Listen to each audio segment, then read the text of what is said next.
11 जनवरी 1982 की सुबह मुंबई हमेशा की तरह अपनी रफ्तार में दौड़ रही थी। लोकल ट्रेनों की तेज सीटी, बसों में ठसाठस भरी भीड़ और ऑफिस के लिए भागते लोग, सब कुछ रोज जैसा ही लग रहा था।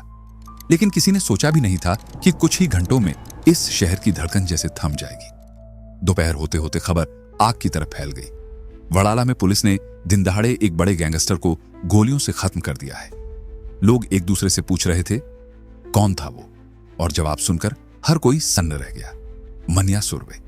ये कोई आम बदमाश नहीं था, ये वो नाम था जिसने मुंबई के अंडरवर्ल्ड की सोच ही बदल दी थी। मन्या की कहानी बाकी अपराधियों जैसी नहीं थी। वो गलियों में पलकर गुंडा बनने वाला लड़का नहीं था, बल्कि पढ़ा लिखा, समझदार और तेज दिमाग वाला इंसान था। लेकिन हालात और सिस्टम की बेरुखी ने उसे उस रास्ते पर धकेल दिया जहां से लौटना नामुमकिन होता है। जेल की सलाखों के पीछे बिताए गए साल, अपने ही लोगों से मिला धोखा और हर दिन की जंग ने उसे अंदर से बदल दिया। वो सिर्फ बंदूक उठाने वाला अपराधी नहीं बना, बल्कि एक ऐसा दिमाग बन गया जो हर चाल सोच समझकर चलता था। लोग कहते थे मन्या से भिड़ना मतलब खुद को मुसीबत में डालना। वो हर कदम प्लान करके चलता और कई बार पुलिस भी उसकी चालों में उलझ जाती थी। मुंबई के अंडरवर्ल्ड में उसकी एंट्री किसी तूफान से कम नहीं थी। उसने ताकत के साथ साथ दिमाग का इस्तेमाल किया और जल्द ही उसका नाम डर और सम्मान दोनों का प्रतीक बन गया।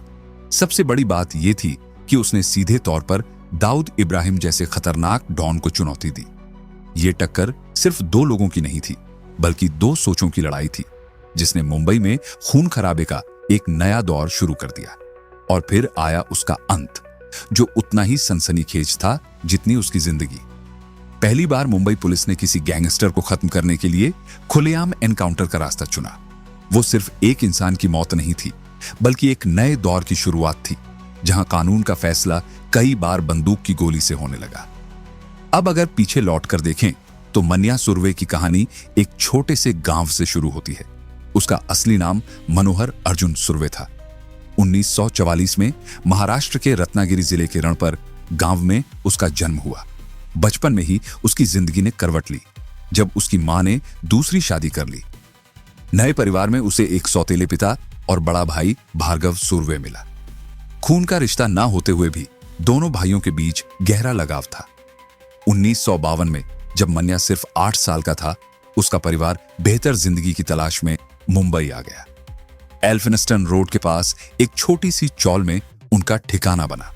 उसके पिता टेक्सटाइल मिल में काम करते थे, लेकिन कमाई इतनी नहीं थी कि घर आराम से चल सके। गरीबी हर दिन उनके दरवाजे पर खड़ी रहती थी। इसी तंगी ने उसके बड़े भाई भार्गव को बेचैन कर दिया। उसने धीरे धीरे गलत रास्ता पकड़ लिया। शुरुआत छोटी मोटी मारपीट और वसूली से हुई, लेकिन जल्द ही उसका नाम दादर के अगर बाजार में गूंजने लगा। लोग उसे भार्गव दादा कहकर डरने लगे थे। लेकिन मन्या बिल्कुल अलग था। वो पढ़ाई में तेज था, अपने भाई के रास्ते से दूर। स्कूल में उसके नंबर अच्छे आते थे और 12वीं उसने शानदार अंकों से पास की। आगे की पढ़ाई के लिए उसने दादर के कीर्ति कॉलेज में दाखिला लिया। कॉलेज में उसकी पहचान एक स्मार्ट, आत्मविश्वासी और तेज तर्रार लड़के की थी। वो साफ सुथरे कपड़े पहनता, अंग्रेजी में धारा प्रवाह बात करता और टीचर्स का भी पसंदीदा छात्र था। 3 साल की मेहनत के बाद उसने ग्रेजुएशन भी शानदार अंकों 78% के साथ पूरा किया। उस वक्त किसी ने नहीं सोचा था कि यही लड़का आगे चलकर मुंबई के सबसे खतरनाक और चालाक गैंगस्टर्स में गिना जाएगा। उसकी जिंदगी उस मोड़ पर खड़ी थी जहां से वो या तो एक सफल इंसान बन सकता था या फिर कुछ और। उस दौर में किसी गरीब घर के लड़के का ग्रेजुएशन तक पहुंच जाना ही अपने आप में एक बड़ी जीत माना जाता था। और ऊपर से इतने अच्छे नंबर, ये तो बहुत कम लोगों के हिस्से आता था। अगर सब कुछ सीधा चलता रहता तो मनोहर सुरवे शायद कभी मन्या सुरवे न बनता। वो एक अच्छी नौकरी करता, इज्जत से जिंदगी जीता और भीड़ में एक आम लेकिन संतुष्ट इंसान बनकर रहता।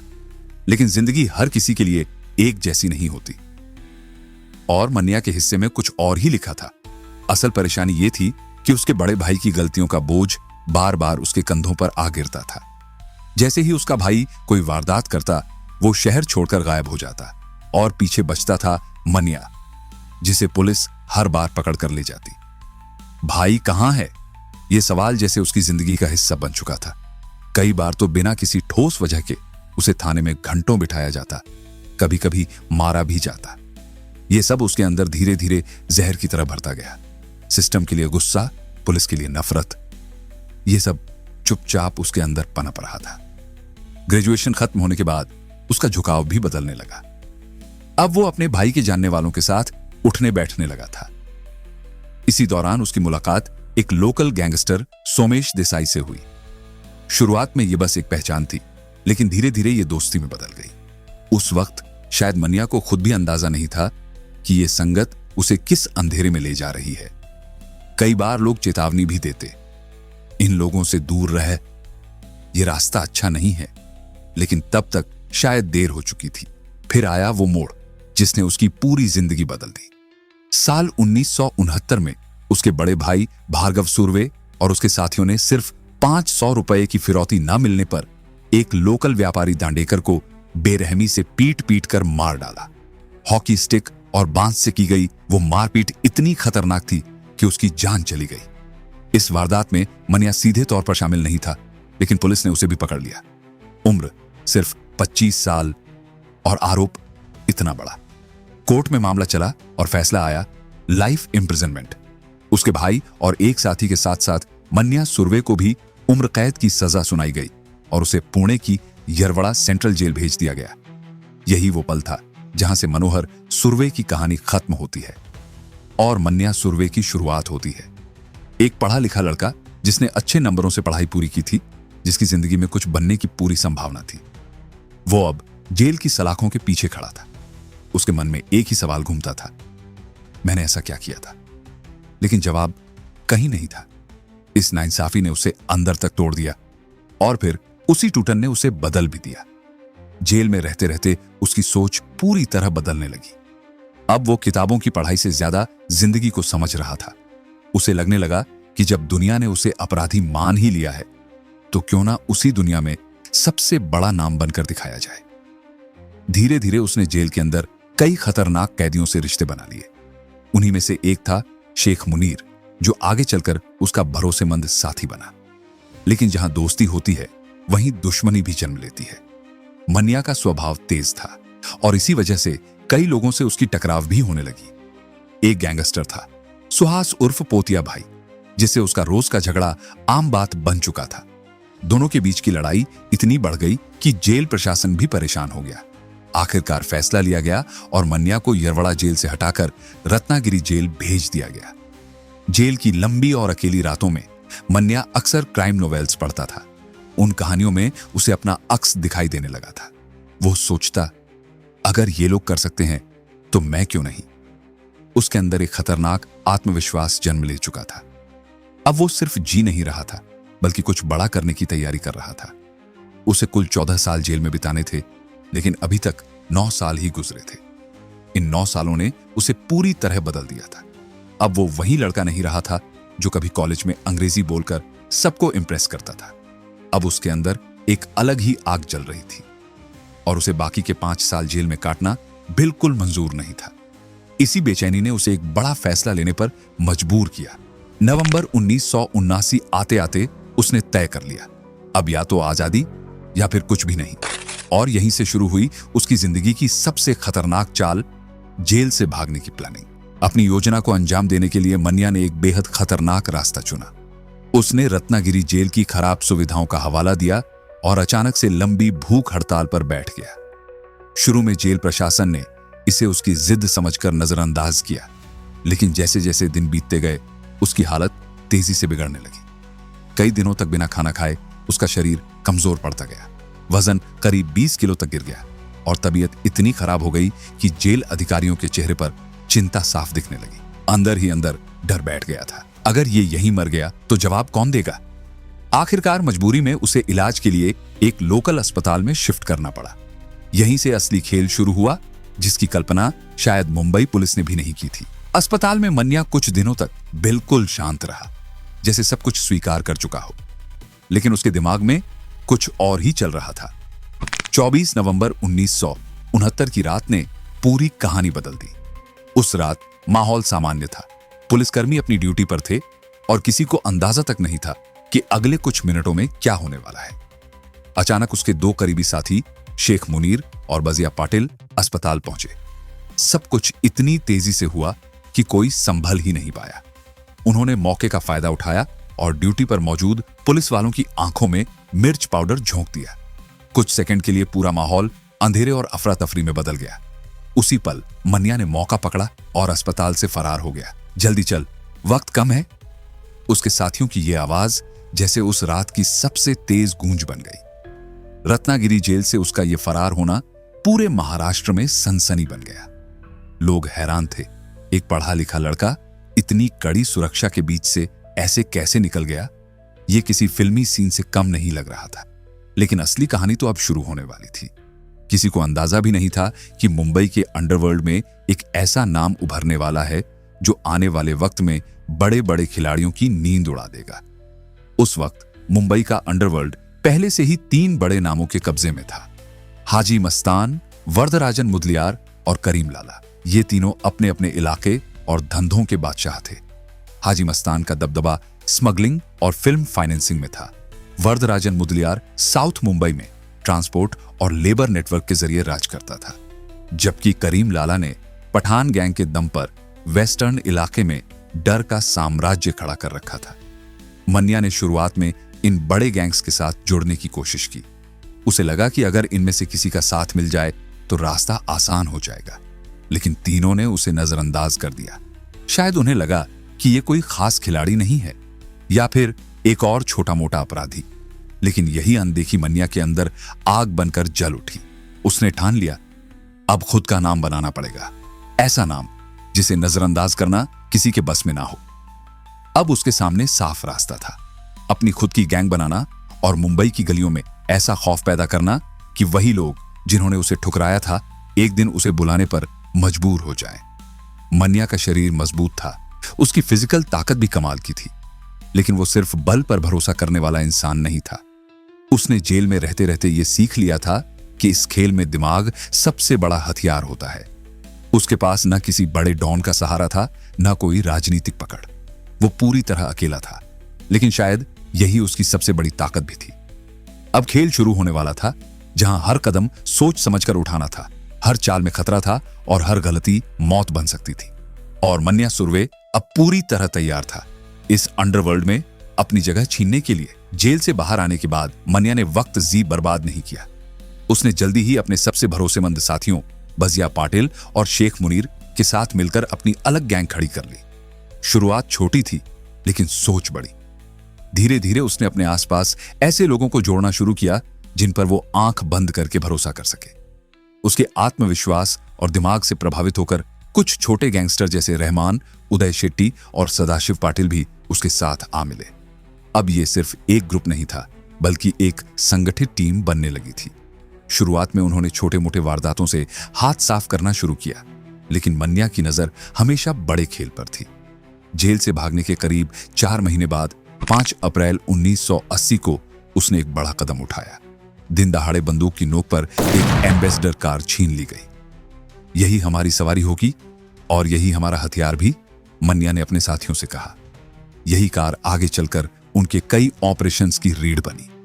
इसी महीने उसने लक्ष्मी ट्रेडिंग कंपनी में 5,700 रुपए की लूट को अंजाम दिया।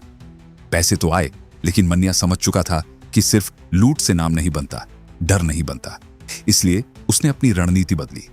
15 अप्रैल 1980 को उसने अपने साथी शेख मुनीर के दुश्मन शेख अजीज को इतनी बेरहमी से पीटा कि उसकी जान जाते जाते बची। यह सिर्फ हमला नहीं था, यह एक मैसेज था, हमसे टकराओगे तो बचना मुश्किल होगा। करीब 15 दिन बाद उसने अपने एक राइवल विजय घड़गे को, वो भी एक पुलिस कांस्टेबल के सामने, चाकू मारकर घायल कर दिया। यह घटना इलाके में आग की तरह फैल गई। लोग अब नाम सुनकर ही सिहरने लगे थे। मन्या सुर्वे। उसका मकसद साफ था, डर पैदा करना, और वो इसमें कामयाब हो रहा था।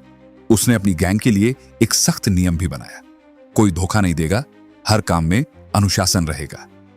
गलती की जगह नहीं है यहां, वो अक्सर कहता। मन्या खुद हर ऑपरेशन की प्लानिंग करता था। वो हर छोटी बड़ी डिटेल पर नजर रखता, पुलिस की मूवमेंट को समझता और हर मिशन के लिए कई एस्केप रूट तैयार करता। जेल में पड़ी गई क्राइम नॉवेल्स अब उसकी असली दुनिया में काम आ रही थी। इसी सोच के साथ उसने एक बड़ा प्लान बनाया जिसकी प्रेरणा उसे जेम्स हेडली चेस की एक नॉवेल से मिली थी। उसने सरकार की मिल्क स्कीम को निशाना बनाने का फैसला किया। अपने साथियों दयानंद, परशुराम काटकर और किशोर सावंत के साथ मिलकर उसने माहिम के बादल बिजली बरखा इलाके के पास से एक कार चोरी की। फिर गोवंदी में मिल्क स्कीम पर धावा बोलकर 1,26,000 रुपए लूट लिए। काम खत्म होते ही वे गाड़ी छोड़कर फरार हो गए। बाद में वो कार बांद्रा के नेशनल कॉलेज के पास लावारिस हालत में मिली, ठीक उसी तरह जैसे उस नॉवेल में लिखा गया था। इसके बाद मन्या सुरवे गैंग ने केरा बैंक की एक शाखा को निशाना बनाया और 1,60,000 रुपए लेकर चलते बने। अब तक वो सिर्फ पैसे नहीं बल्कि अपना नाम भी कमा चुका था, और जैसे जैसे उसका हौसला बढ़ा उसने पुलिस को भी खुली चुनौती देनी शुरू कर दी। पुलिस के प्रति उसके अंदर गहरी नफरत थी। उसे याद था कि 1969 में दादर पुलिस स्टेशन के इंस्पेक्टर A.S. दाबोलकर ने ही उसे गिरफ्तार किया था। अब वो उन्हें फोन करके धमकियां देता, मैं लौट आया हूं और इस बार हिसाब पूरा करूंगा। दाबोलकर तब तक रिटायर हो चुके थे, लेकिन डर इतना बढ़ गया कि उन्होंने मुंबई छोड़ दी। अपनी पहचान छुपाने के लिए उन्होंने बाल काले करवा लिए और दाढ़ी बढ़ा ली ताकि मन्या उन्हें पहचान ना सके। धीरे धीरे मन्या की गैंग पूरे मुंबई में फैलने लगी। हर सदस्य का अपना रोल तय था। रहमान लॉजिस्टिक्स और हथियार संभालता, उदय शेट्टी प्लानिंग और ग्राउंड ऑपरेशंस देखता, जबकि सदाशिव पाटिल नए लड़कों को ट्रेनिंग देता, और शेख मुनीर, वो तो उसका साया था, हर कदम पर उसके साथ। इस तरह मन्या ने अपनी गैंग को एक मजबूत और संगठित ढांचा दे दिया था, जो अब किसी भी स्थापित गैंग को चुनौती देने के काबिल थी। अब वो सिर्फ एक भागा हुआ कैदी नहीं था, बल्कि एक उभरता हुआ नाम था जिससे अंडरवर्ल्ड के बड़े खिलाड़ी भी सतर्क रहने लगे थे। जहां से कहानी एक और खतरनाक मोड़ लेने वाली थी। एक दिन मन्या और शेख मुनीर ने एक बड़े बिजनेसमैन को निशाना बनाने की पूरी तैयारी कर ली। दोनों पहले से ही बैंक के बाहर खड़े होकर सही वक्त का इंतजार कर रहे थे। जैसे ही वो बिजनेसमैन बैंक से पैसे निकालकर बाहर आया, माहौल एकदम बदल गया। मन्या ने बिना वक्त गंवाए बंदूक उसकी तरफ तान दी और ठंडे लहजे में बोला, बैग दे दे वरना यहीं खत्म हो जाएगा। लेकिन सामने वाला इंसान डरने वालों में से नहीं था। उसने अचानक वो पैसों से भरा बैग उठाया और वापस बैंक के अंदर फेंक दिया। बस यही पल मन्या के गुस्से को भड़काने के लिए काफी था। उसकी आंखों में एकदम से आग उतर आई। बिना एक सेकंड सोचे उसने ताबड़तोड़ गोलियां चला दी। गोलियों की आवाज से पूरा इलाका गूंज उठा और वहीं उस बिजनेसमैन की जान चली गई। कुछ सेकंड के लिए सब कुछ थम गया और फिर जैसे कुछ हुआ ही ना हो, मन्या और शेख मुनीर आराम से बैंक के अंदर गए, बैग उठाया और धीरे धीरे चलते हुए बाहर निकल गए। उस एक वारदात से उन्हें लाखों रुपए हाथ लगे, जो उस वक्त एक बहुत बड़ी रकम मानी जाती थी। इसके बाद उनका हौसला और बढ़ गया। माटुंगा इलाके में उन्होंने एक और बड़ा खेल खेला, जहां एक एम्बेसडर कार में बैंक में जमा होने जा रहे करीब 7 लाख रुपए को लूट लिया गया। अब यह साफ हो चुका था कि मन्या सिर्फ छोटा मोटा अपराधी नहीं रहा, बल्कि बड़े लेवल पर खेल रहा था। उसने अपने पैर नशे के कारोबार तक भी फैलाने शुरू कर दिए, ताकि पैसा और तेजी से आए और उसका दबदबा और मजबूत हो। उसकी सबसे बड़ी ताकत थी उसकी सोच और प्लानिंग। वो हर बार पुलिस से एक कदम आगे रहता था। पुलिस को उसकी गतिविधियों की भनक तो लगती थी, छापे भी पड़ते थे, लेकिन हर बार वो हाथ से फिसल जाता था। जैसे ही पुलिस करीब पहुंचती, वो पहले ही गायब हो चुका होता। कई बार पुलिस वाले खुद कहते, यह आदमी हर चाल पहले से सोचकर चलता है। मीडिया ने भी उसकी छवि को और बड़ा बनाने में कोई कसर नहीं छोड़ी। अखबारों में उसकी कहानियां छपने लगीं और उसे एजुकेटेड डॉन कहा जाने लगा। उसका अंग्रेजी बोलने का अंदाज, उसकी चालाक प्लानिंग और उसका आत्मविश्वास, ये सब उसे बाकी गैंगस्टर्स से अलग बनाते थे। पुलिस उसे एक खतरनाक अपराधी मानती थी, लेकिन आम लोगों में कुछ ऐसे भी थे जो उसे सिस्टम का शिकार समझते थे। लोग कहते, अगर उसे बार बार परेशान ना किया जाता तो शायद वो आज यहां ना होता। जैसे जैसे उसका नाम फैलता गया, वैसे वैसे उसके दुश्मनों की संख्या भी बढ़ती गई। इसी दौरान अंडरवर्ल्ड में एक और नाम तेजी से उभर रहा था, दाऊद इब्राहिम। दोनों में कई समानताएं थीं। दोनों जवान, महत्वाकांक्षी और तेज दिमाग वाले, लेकिन उनकी सोच बिल्कुल अलग थी। दाऊद जहां हाजी मस्तान के रास्ते पर चलते हुए स्मगलिंग और बड़े कारोबार के जरिए अंडरवर्ल्ड को अंतरराष्ट्रीय स्तर तक ले जाना चाहता था, वहीं मन्या की नजर मुंबई की सड़कों पर अपनी हुकूमत कायम करने पर थी। उधर पठान गैंग में भी बदलाव आ चुका था। करीम लाला की जगह अब नए चेहरे उभर रहे थे, आलमजेब, समद खान, सैयद बाटला और आमिरजादा। लेकिन हालात आसान नहीं थे। दाऊद का बढ़ता प्रभाव उनके लिए खतरा बन चुका था। जो धंधे कभी उनके कब्जे में थे, अब धीरे धीरे उनके हाथ से निकलते जा रहे थे। इससे उनके अंदर गुस्सा और बेचैनी बढ़ने लगी। धीरे धीरे हालात इतने खराब हो गए कि दाऊद और पठान गैंग के बीच टकराव साफ नजर आने लगा। दोनों तरफ से तनाव बढ़ता जा रहा था और माहौल इस कदर गर्म हो चुका था कि कभी भी खुली गैंग वॉर छेड़ सकती थी और मुंबई एक बार फिर खून खराबे की तरफ बढ़ रही थी। मुंबई के अंडरवर्ल्ड में बढ़ती टकराव की खबरें सबसे ज्यादा अगर किसी को परेशान कर रही थीं, तो वो थे हाजी मस्तान। वजह साफ थी, वो दोनों ही गैंग्स से अपने काम निकलवाता था और अगर ये आपस में भिड़ गए तो उसका पूरा नेटवर्क हिल सकता था। हालात को संभालने के लिए उसने एक दिन अपने घर पर दाऊद इब्राहिम और करीम लाला के लोगों को बुलाया। माहौल भारी था, सबकी नजरें एक दूसरे पर टिकी थीं। फिर कुरान सामने रखी गई और सबको उस पर हाथ रखकर कसम दिलवाई गई, अब से कोई खून खराबा नहीं होगा। कुछ वक्त जी के लिए सच में शांति लौटती हुई नजर आई, लेकिन यह शांति ज्यादा दिन टिक नहीं सकी। पठान गैंग के नए लड़के खुद को साबित करने के लिए बेताब थे। उन्हें नाम चाहिए था, डर चाहिए था और इसके लिए टकराव जरूरी था। धीरे धीरे दोनों पक्षों के रिश्ते फिर से बिगड़ने लगे। हालात फिर उसी मोड़ पर पहुंच गए जहां से टकराव कभी भी भड़क सकता था।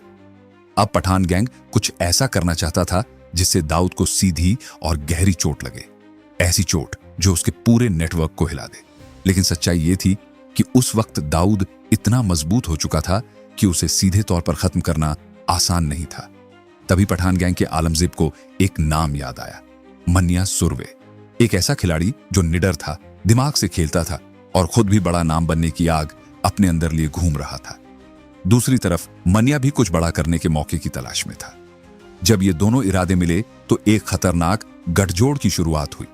ये सिर्फ एक समझौता नहीं था, बल्कि एक ऐसी योजना की नींव थी जो आने वाले महीनों में अंडरवर्ल्ड को हिला देने वाली थी। दाऊद की ताकत सिर्फ उसका नाम नहीं था, बल्कि उसका परिवार भी था, खासकर उसका बड़ा भाई सबीर इब्राहिम।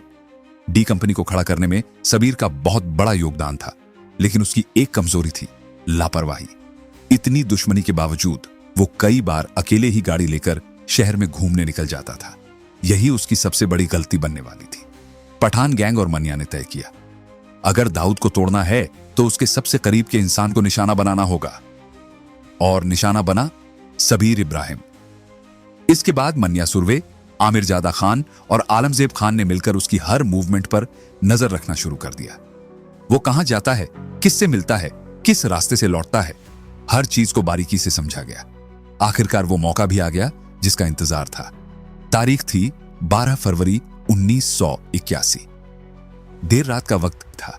सबीर अपनी महबूबा चित्रा के साथ गाड़ी में मुंबई की सड़कों पर घूम रहा था, बेखबर कि कोई उसकी हर चाल देख रहा है। पीछे पीछे एक फूलों से सजी एम्बेसडर कार चल रही थी, जिसमें मन्या और उसके साथी बैठे थे। जैसे ही सबीर ने पेट्रोल भरवाने के लिए अपनी गाड़ी एक पेट्रोल पंप पर रोकी, मन्या ने इशारा किया, यही मौका है, खत्म कर दो।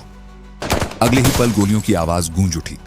अंधाधुंध फायरिंग हुई और कई गोलियां सीधे सबीर के शरीर में जा धंसी। कुछ ही सेकंड में सब खत्म हो चुका था। सबीर इब्राहिम वहीं ढेर हो गया। गोलियों की गूंज अभी हवा में थी और हमलावर उतनी ही तेजी से वहां से गायब हो चुके थे। उस रात सिर्फ एक इंसान की जान नहीं गई थी, बल्कि मुंबई के अंडरवर्ल्ड में एक ऐसी आग लग चुकी थी जो अब बुझने वाली नहीं थी।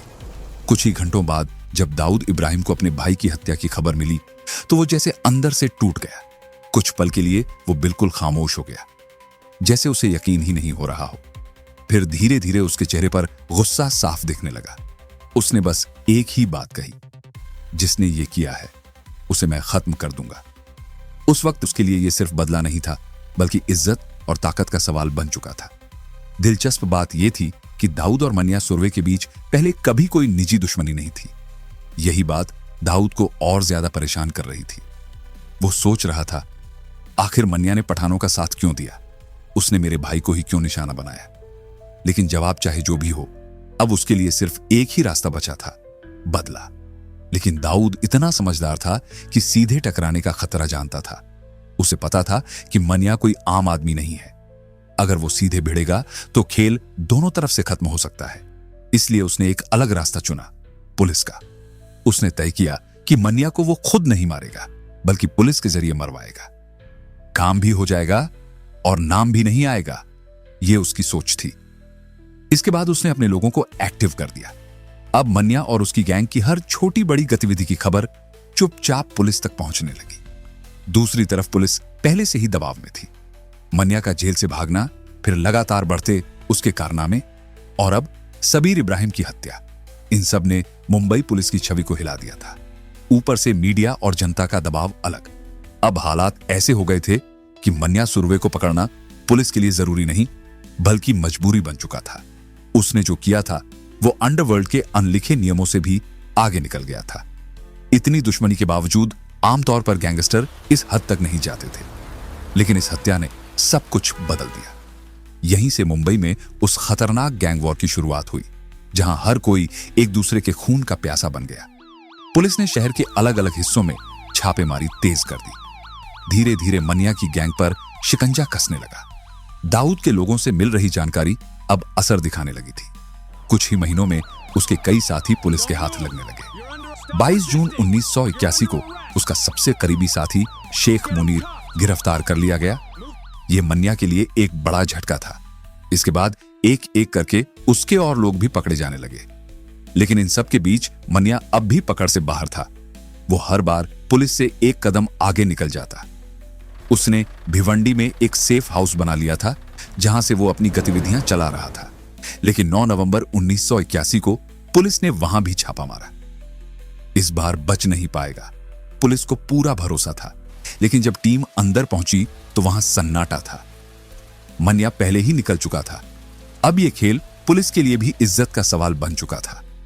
बार बार हाथ से फिसलता यह नाम उन्हें चुनौती दे रहा था। आखिरकार थक हार कर पुलिस ने एक खास टीम बनाई।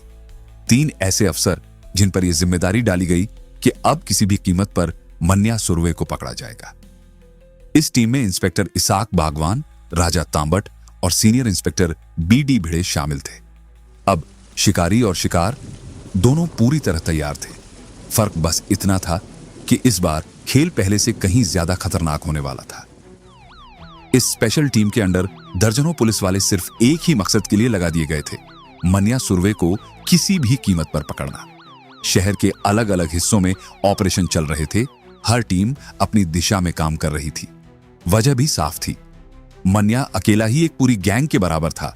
उसके पास सिर्फ हथियार नहीं थे, बल्कि दिमाग भी उतना ही खतरनाक था। लोग कहते थे वो लड़ता कम है, सोचता ज्यादा है। उसके पास हमेशा एक गन, एक डैगर और एसिड की बोतल रहती थी, और हैंड बॉम्ब्स वो ऐसे लेकर चलता था जैसे कोई आम आदमी फल की थैली लेकर चलता है। वो किसी पर भरोसा नहीं करता था, यहां तक कि अपने करीबियों से भी अपनी लोकेशन छुपा कर रखता था।